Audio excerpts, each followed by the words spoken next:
You ever noticed negative people can really bring your mood down?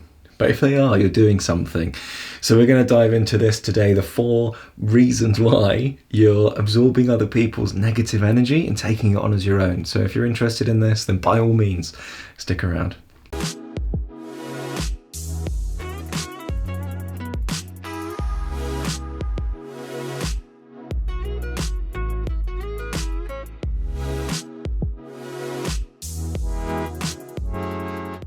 So how can we stop absorbing other people's energy? There's a different video for this that I'll make, and this is about, because this video is more practical. It's less about being empathetic, and picking up on other people's stuff. This video is more in relationship to how we can almost block that negative energy and what it is that we might be doing to actually take it on as our own, which is obviously really affecting our energy level. So we'll dive into this, but before we do, I want to bring your attention down below to a new offering that we have here. It's totally free.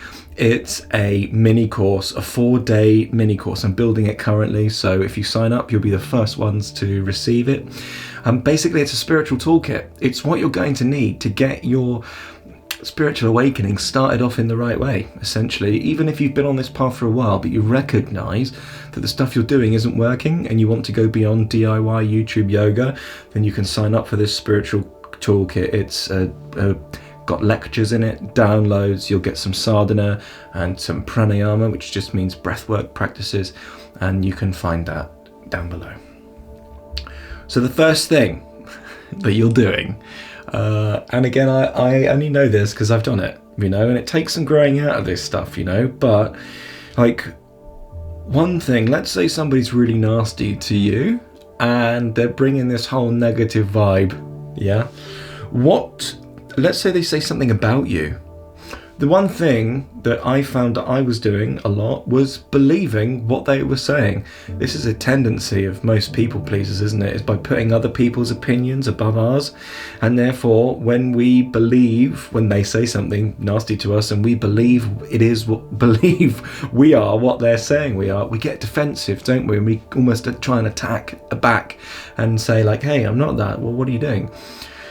In a way, this is only happening because in the first instance, we believe the thing that they're saying about us. And this is really important because as we begin to decondition ourselves, we begin to see it has nothing to do with us and everything to do with them. That is their karma. That's really the second point. What is karma? Karma is action. Action tends to come out of, until we get conscious, unconscious crap inside that we would call a samskara, a wound inside. And so we're conditioned to be that certain way with people, aren't we?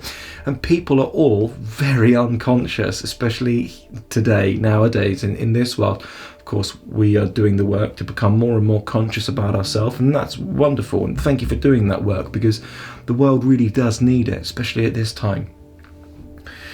But it's their stuff. Any judgment they have of you, that's their problem, not yours. In fact, they're showing you what they really are, which is, in this moment, an unconscious, judgmental personality type. Now, they're not that really, and they will at some time grow up out of that too, which is why I love that saying, grow up, so much, because it's really what we're doing. We're basically children. Really, and the older you get, if you're still unconscious, the more childlike you become. And I don't mean it in the positive, playful way.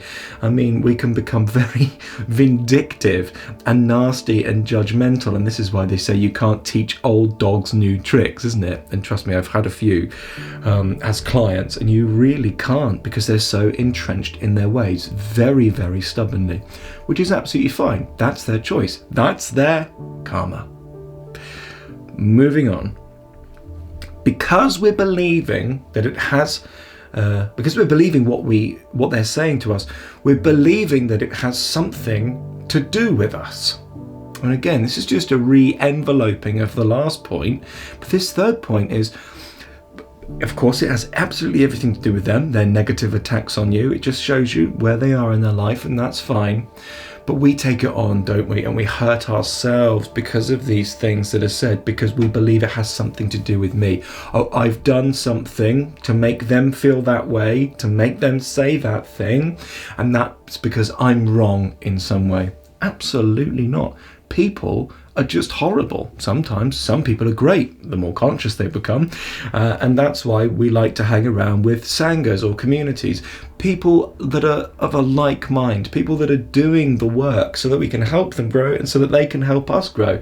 Really, this whole world is one big sangha, because if somebody's being nasty to you, they're just highlighting somewhere in you that you're still not okay with yourself, or that you might still have a belief system where you believe you're doing something wrong, which you absolutely aren't. But if you believe you are, then to you, you are, and also to them, you are. And then in that thing, you're buying into what it is that they've said about you negatively, and then you're going to absorb all of that energy, and it's gonna suck, you know.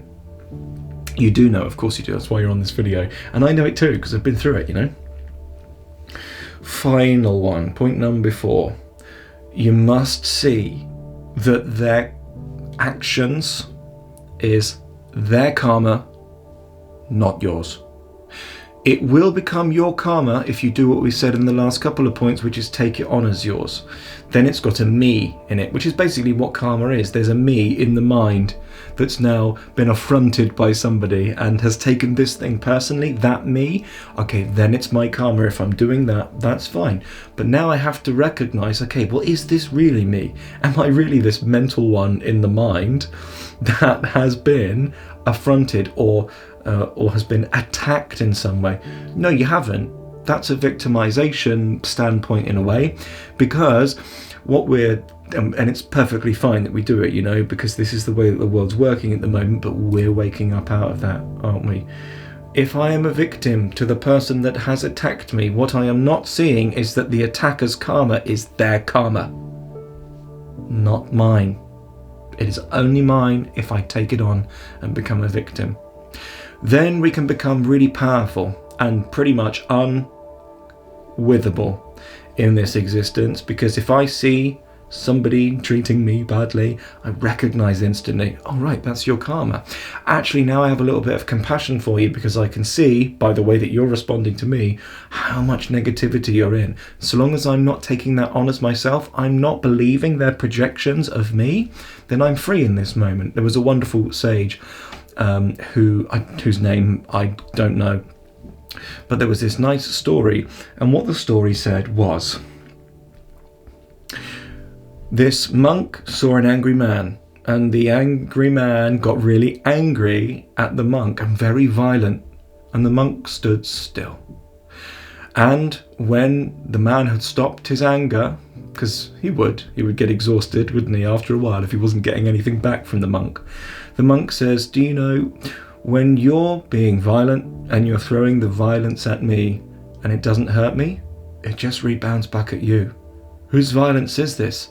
Because it's certainly not mine.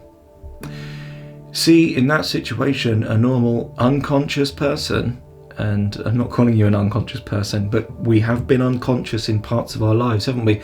We would then hit back at that violence and go, and try and kill it with violence. But that's like pouring petrol on the fire, and it doesn't work. And so in this way, this is how we can begin to at least become aware of where I'm absorbing other people's negativity and what it is that I might want to do to be able to change the perspective that I have around my reaction process to that negativity, so that I don't take it on as my own, so that really it isn't my own, so that really I'm free of it all, rather than being very conditional and very relational upon how other people treat me. I love you lots. You can tell, can't you? I really do, and that's why I'm doing this work. So here's to your true power, and here's to you remembering that. Lots of love. Namaste.